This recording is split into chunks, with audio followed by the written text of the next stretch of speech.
আল্লাহ নামাজের জন্য ডাকে না। এই উম্মতকে এতটুকু ভালোবাসেন যে আল্লাহ কথা বলার জন্য ডাকেন, নামাজের জন্য ডাকেন না। এই জন্যই মনে হয় কিতাবালা লেখছে মুসাল্লি উনাজি রব্বা, নামাজি আল্লাহর সাথে কথা বলে।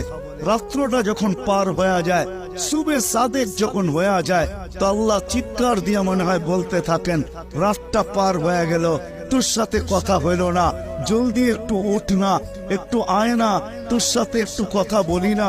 আবার যখন সকালেরটা ফজরেরটা শেষ হয়ে যায়, আবার দুপুর আসে, তখন যেন আল্লাহ বলতে থাকে, সেই সকালে কথা হইলো, এখন তো দুপুর হয়ে গেল, তোর সাথে কথা হয় না, একটু আয় না, দুপুরে একটু কথা বলি না।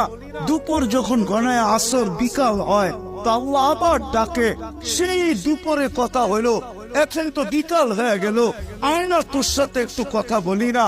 বিকালের পরে যখন সূর্য ডুবে যায়, তো আল্লাহ আবার বলে, সেই বিকালে কথা হইলো, আর সূর্যটা ডুবে গেল, এখন তো রাত্রই হয়ে গেল, আয় না, তোর সাথে একটু কথা বলি না, যেটাকে মাগরিব বলে। আপনি বলবেন এশারের সময় কেন কথা বলে? আমার মন বলে এশারের সময় মনে হয় এই জন্য কথা বলেন যে একটু পরেই তো ঘুমায়া যাবি, কাল সকালে উঠাইলে তো উঠবি, যদি না উঠাই তো আর কোনোদিন উঠা হবে না, চিরদিনের জন্য নিদ্রা হয়ে যাবে, তোর সাথে আমার কথাও হবে না, একটু পরে তুই ঘুমায়া যাবি, আয়না শেষমেশ তোর আর আমার একটু কথা হইয়া ঘুমা।